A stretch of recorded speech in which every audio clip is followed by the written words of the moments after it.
let me introduce you to the CEO and co-founder of Tech Shop, Mark Hatch. He's also the author of the Maker Movement Manifesto.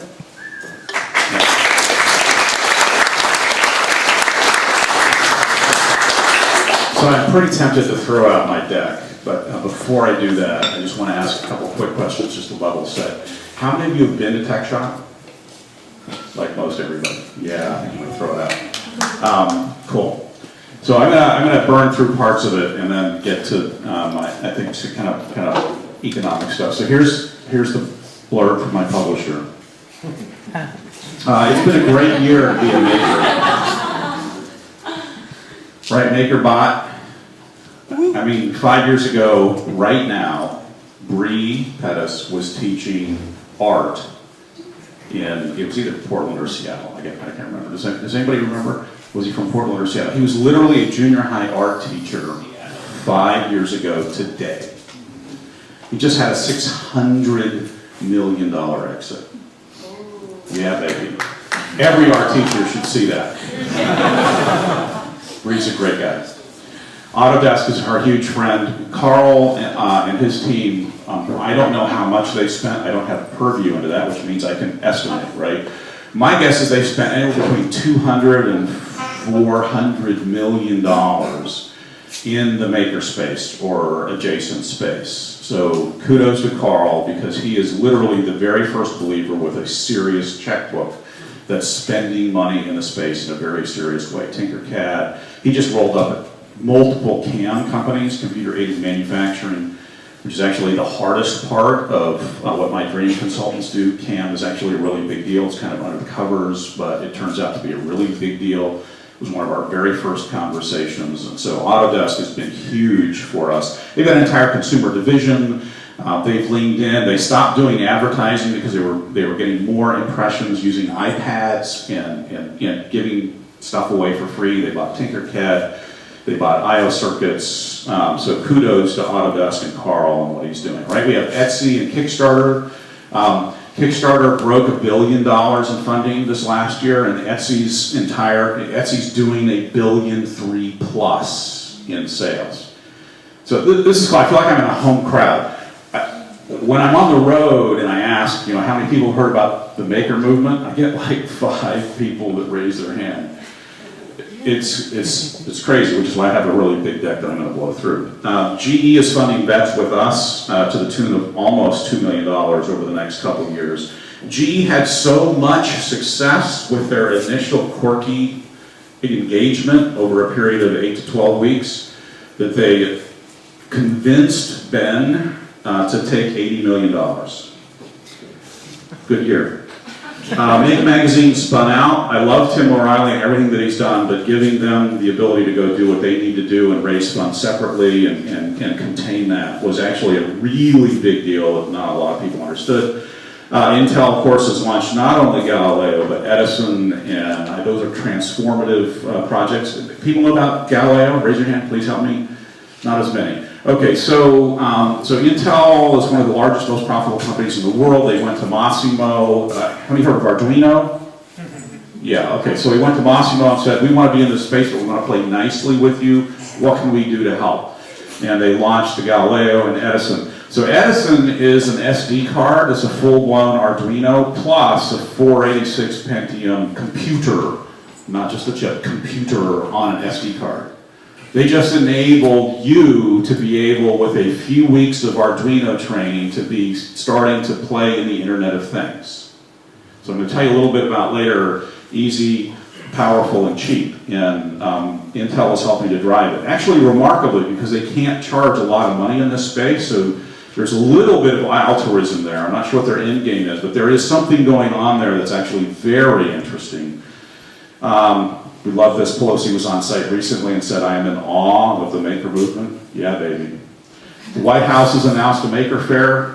It's coming up sometime. I believe it's in June. I don't know if that date has been announced yet. There are a couple of books out. That's a note to my publisher. And David Lang's book, Zero to Maker. It's a really inspiring story. If you haven't read it, you should get it. And there are 2 new hardware accelerators, increasing the number of hardware accelerators by 100%. In 1 year. We have a few more to go before we've hit saturation. All right, so this is where I'm going to skip through, like Tech Shop. If you haven't been there, come by. We get free tours.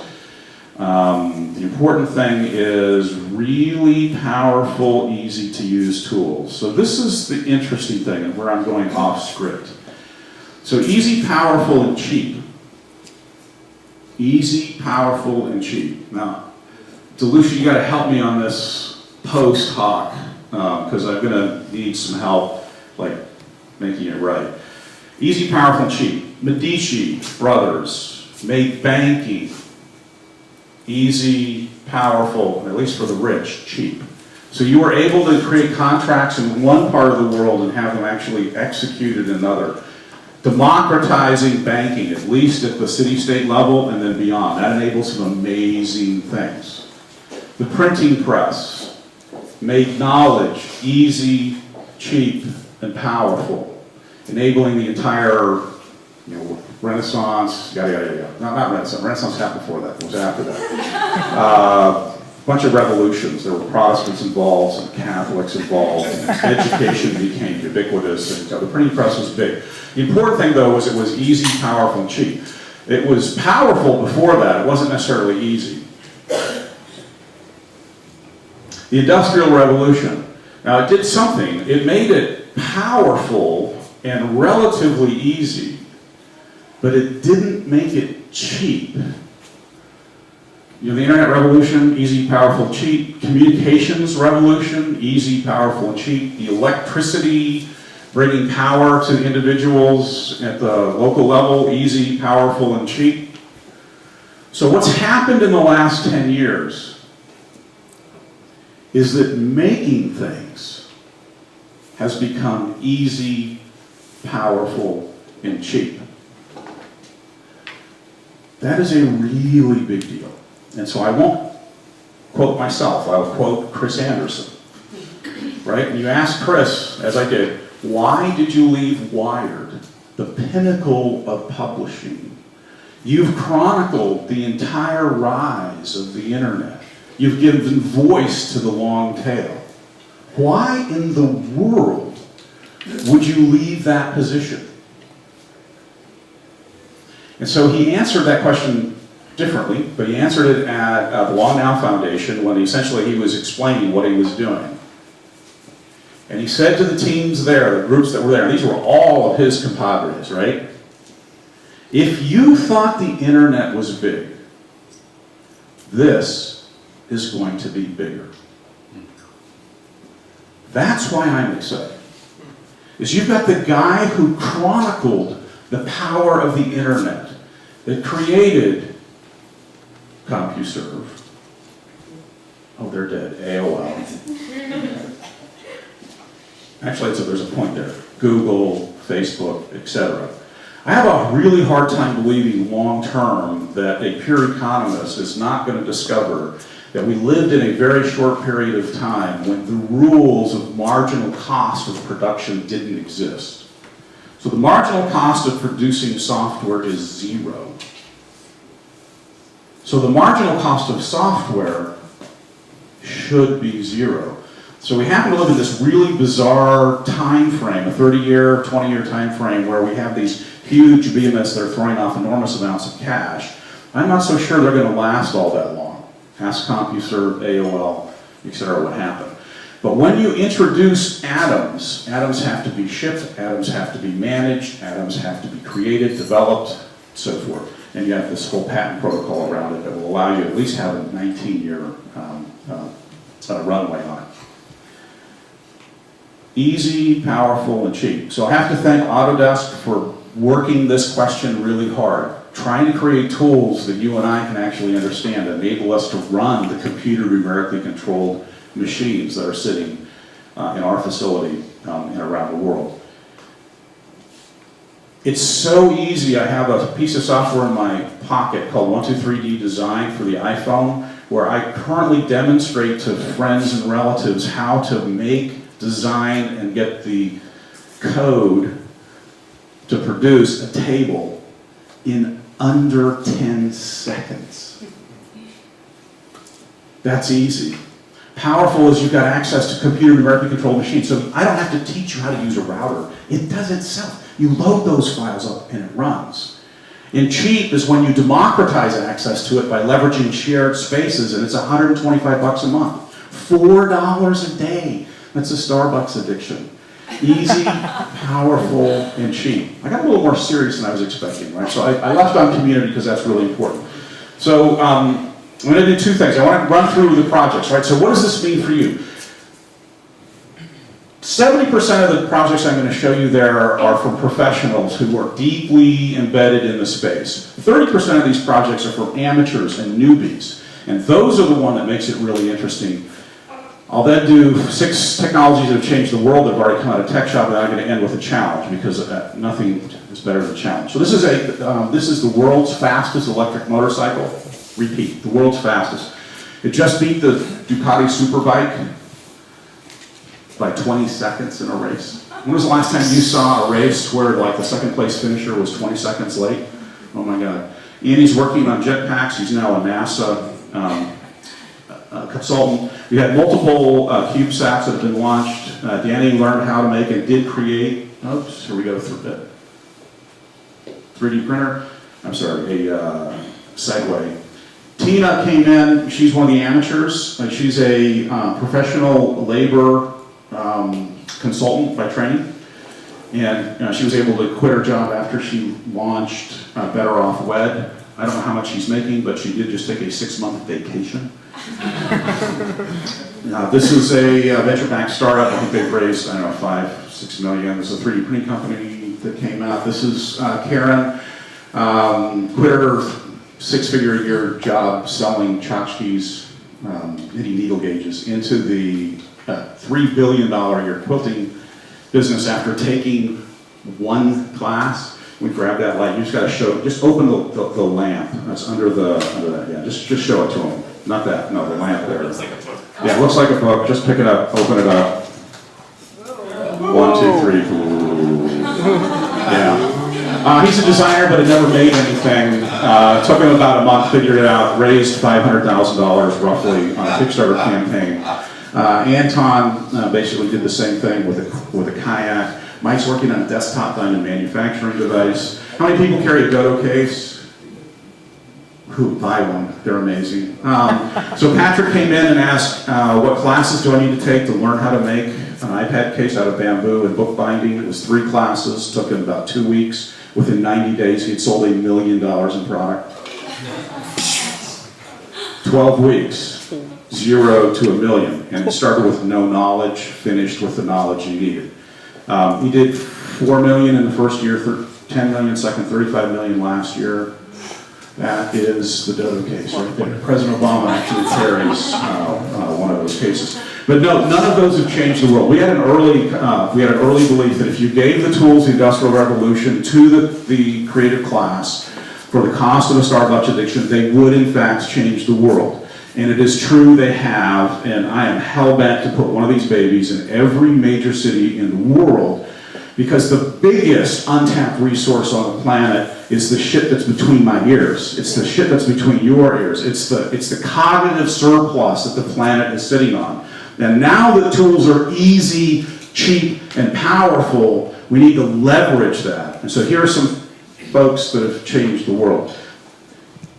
So this is James McKelvey. Those are the 3 original prototypes for Square. And what I really love about James is not his experience as a computer programmer, which he does have some, but it was the last decade he spent blowing glass as a glass-blowing studio owner in St. Louis. And he completely upended the merchant banking industry. This was not Jack's idea. This was James's idea, a glass blower in St. Louis. Yeah, let's hear it for James. Phil and his team built the world's most efficient data cooling center, attacking a $250 billion global spend. I skipped over somebody. This is a nitrogen detection device. They've raised $20 million, including folks from like Vinod Khosla. These guys won a 2012 Fast Company Social Hardware Company of the Year, started the world's cheapest irrigation system. Let's hold up the blanket. That's on track to save 100,000 babies' lives in the next 5 years. Actually, they're already halfway there. They've got 50,000 of those blankets out, and it saves a life every time. But here's the challenge. Kind of the point. There we go. So, my wife developed an allergy to flowers about 5 years ago, strangely enough. Now that sucks for a guy, because that means I can't hit the grocery store on the way home on February 14th. Right? Anniversary becomes actually a planning project where I have to go like get jewelry and so forth.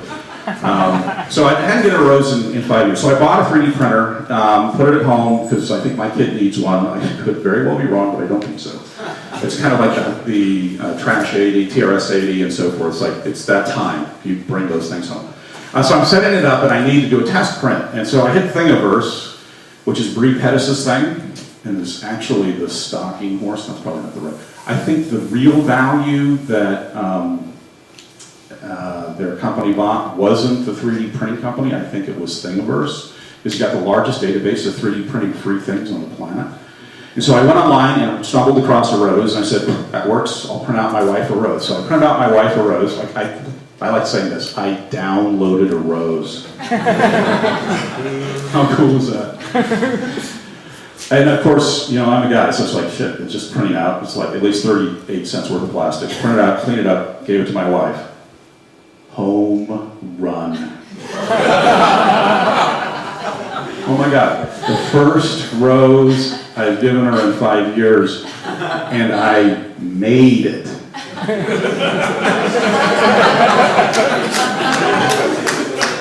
So here's the challenge, because it actually can change your life.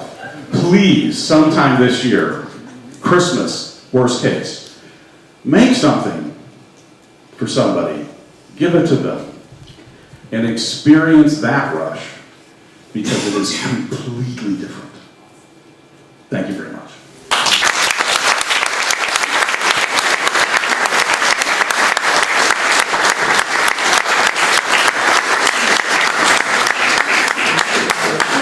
Quick questions? Do you have some questions for Mark? Any questions for Mark? Yeah, right here. So many schools and educators are interested in setting up maker shops as part, like physically installing them. What do you suggest they do? So I think a really elegant hack on that is to start with the first robotics club and like totally, completely, fully support them, and then make sure that it's open to everybody.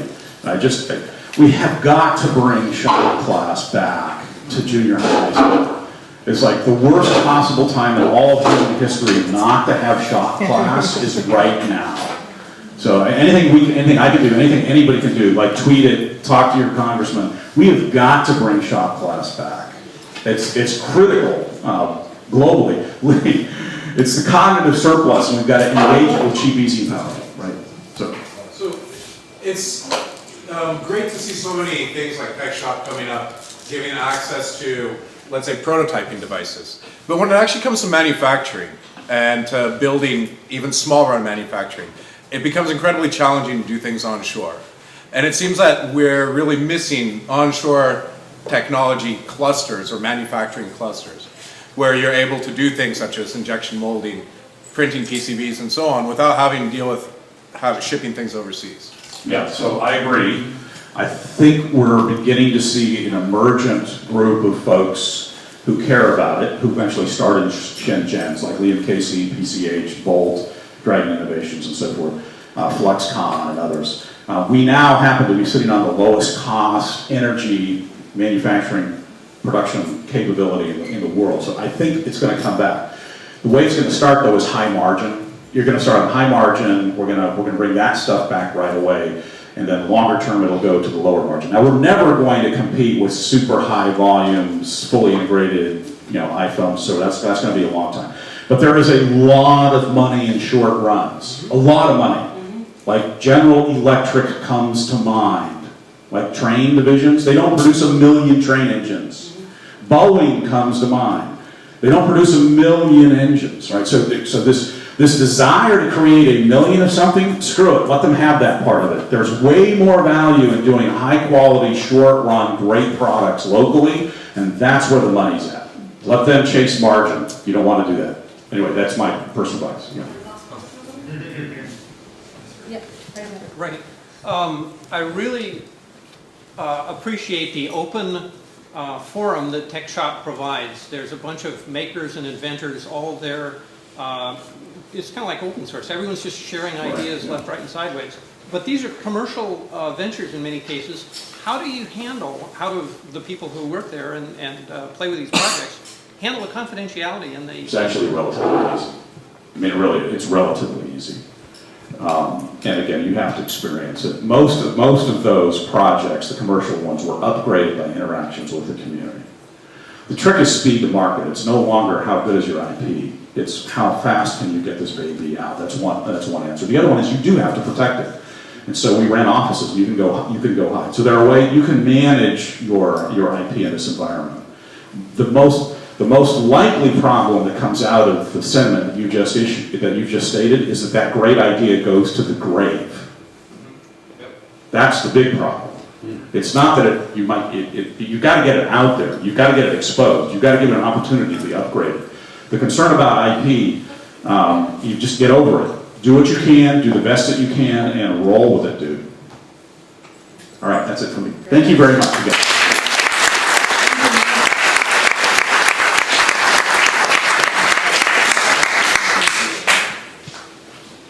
Now we're going to have Eric Katz.